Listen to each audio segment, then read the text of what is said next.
Hello everyone. This video is about a topic that one of my students asked me about, and she's a bright one, among the brighter ones, let's put it this way, but she is thinking too much. She is constantly turning ideas over in her head and getting to the wrong conclusions. This happened a couple of days ago, and this was what she was asking me. How come we ended up being in this situation where we are right now, that we are destroying the very basics of our existence, and whether or not this is some sort of karma of mankind, and what to do about it. And I answered her very briefly that, first of all, there's no such thing as mankind, which I'm going to explain to you very soon. And also that karma is the past. It's something that already happened. It's not a bad word. It's not a bad label. It's not something that is horrible or punishable or sufferable. It simply is. Whatever happened to you is in the past, and it can grow into karma depending on how much you are willing to feed it, because karma grows when you feed it with energy. So if something bad happens to you and you draw the consequences, you draw the conclusion, and you can live with the consequences, this is something that will become part of you in a good sense, because you've learned something and you have managed to turn it into either a good trait or some sort of ability or capacity. So karma is not something really bad. It can turn into something really bad, but it's not inherently bad. It's not inherently an issue that we should either shun or be afraid of. It's destiny that we are growing, that we are striving towards, that is in the making. Although if you are familiar with karmic astrology, we always say that the sixth house is karma in the making. But what it means is that as you conduct your life, as you go along with your life events, you accumulate karma. So that's what karma in the making means, that it's not coming from the past, it is in the making, but at the same time, the thing that you're striving towards is your destiny. So you can talk about the destiny of mankind, although I still believe that there's no such thing as mankind, and I will explain to you why. But there's definitely no such thing as the karma of mankind. Destiny is a different thing. Now, why do I say that there's no such thing as mankind? If you are leaning towards the more liberal thoughts, stop watching this video, because you will be horrified. But I really don't believe in equality. I don't think that we are being equal. I don't think that certain races, and I'm using this word deliberately, are equal. If you look around, especially if you consider achievements, then you will see that they are very, very different. And I'm not going to tell you which race has higher IQ and thus has a more chance to succeed, because for success you need a relatively high IQ and the willingness to work. So you need industriousness. I have a whole series about success if you are interested. So yes, there are differences, and there's nothing wrong with pointing out these differences, because those races who were willing to work a lot, and so willing to become industrious without actually robbing other races, and they were also willing to accept the importance of knowledge. Those succeeded, and those who didn't succeed. It's very simple. Over the centuries, you need at least, I think, at least 2 or 3 generations. So let's say roughly 100 years before you can actually get elevated, or you can actually get downgraded as well.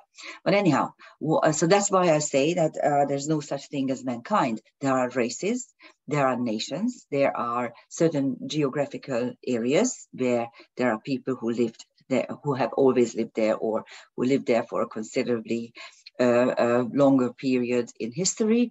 And those regions and those nations have their own peculiarities. And this is what you need to take into consideration if you want to decide whose karma is what, but not mankind's.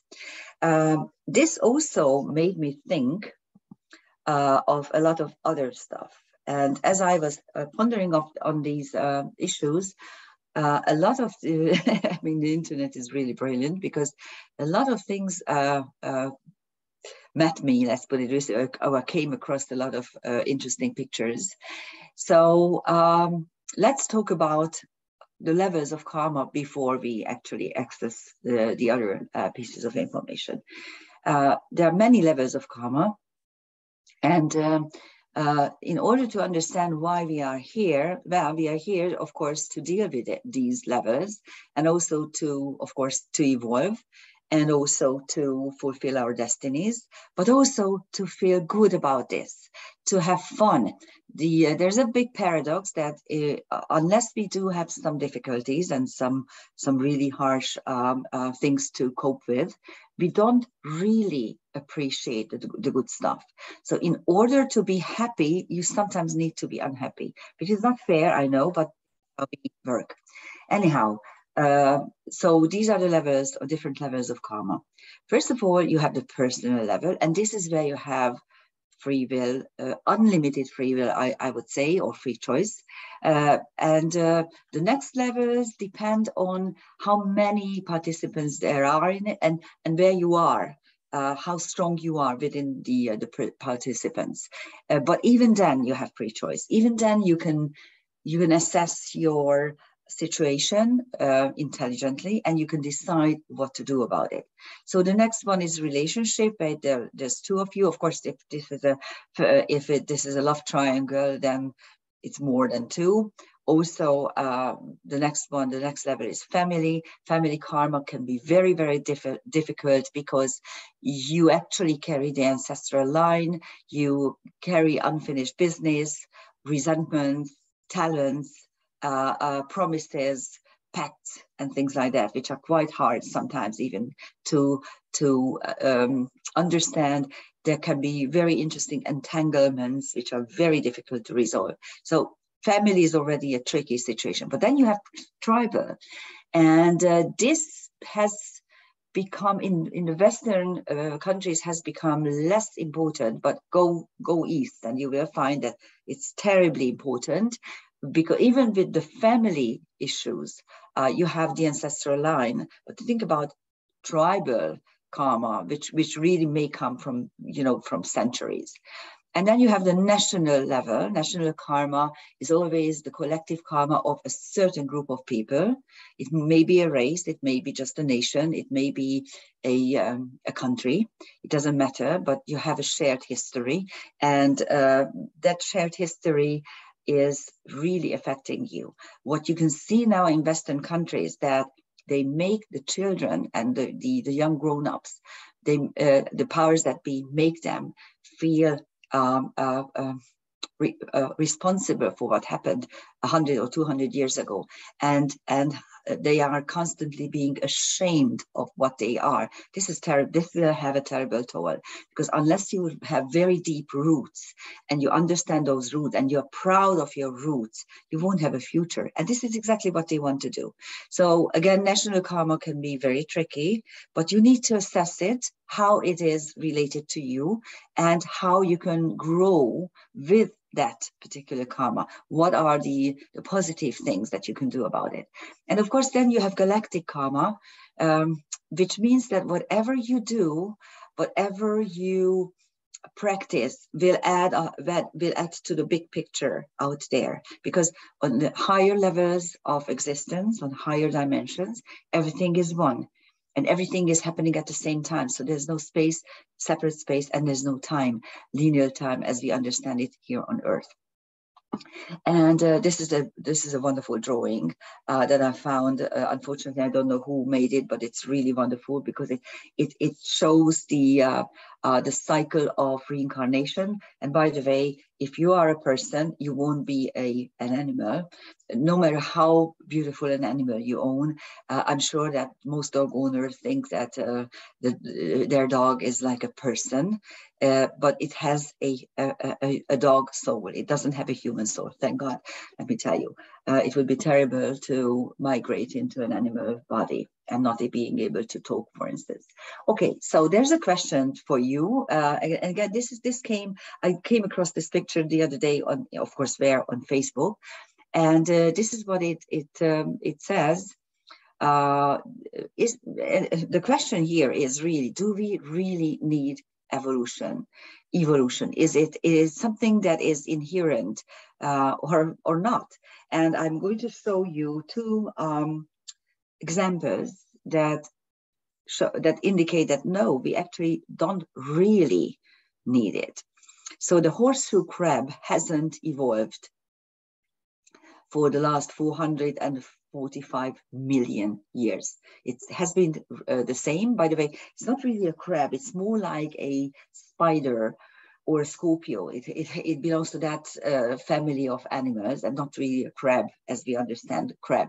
So you can go on eating your crab in the evening. This won't interfere. But anyhow, it's interesting that it hasn't evolved and it stayed the same for such a horrible amount of time. Also, if you know the ginkgo biloba, which is one of my favorite trees, I have one right in front of my window here, and I really love it because in the summer it has those beautiful green leaves, and in the fall the leaves are turning golden yellow, and they only fall at the first frost. It's so interesting how some trees lose their foliage in like installments. They turn first yellow and then red and then brown and then they die. And the ginkgo loses all its leaves at the same time after the first frost. And I'm sure you know that ginkgo biloba is also a brain stimulant. It helps you remember stuff, and those old age problems are often treated with things with remedies made of ginkgo biloba. So, and this is a very ancient plant. It has been there from the beginning of plant life. There were at least 20 different varieties of it. Now we only have this one, but it remained again the same. It didn't need evolution. What about us humans? Again, I came across this little drawing the other day. And as you can see, these nice little animals are returning to the Earth in this nice space shuttle. And this was one of them saying, finally we are home. Hope the monkeys didn't touch anything. That would be us.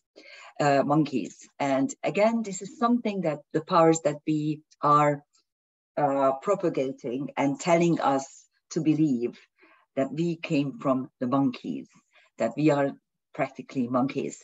This is another little piece in the puzzle. They need for us to understand that if humankind was just a chance event, there was some kind of problem with the genetics in monkeys. By the way, they have 24 chromosomes and we have 23. So according to the laws in evolution, this was really a mistake, some sort of defect. And here we are, mankind. And this is not true. This is absolutely not true. There have always been a species that were different from the others. And no, we did not come from the monkeys. But of course, it's a nice little piece in the puzzle, because if you know that you came from the monkeys, you will understand the fact that you are going to be thrown back into this animal existence, which they're trying to do at the moment in 2020, in the fall of 2022. And this was the third or fourth picture that I came across in these past couple of days. And it's really wonderful because it shows that each person is a separate world, a complete galaxy. You can see that people are walking with galaxies on or instead of their heads. And yeah, that's what you need to understand, especially when you are in a difficult relationship. Also, when you have problems with your children or with your co-workers or with any of your family members, your mother, your father, that this other person is a separate world, a separate galaxy. And sorry, and they have their own set of rules. They have their own set of experiences, value systems. There's only one thing that makes you understand the other person: love.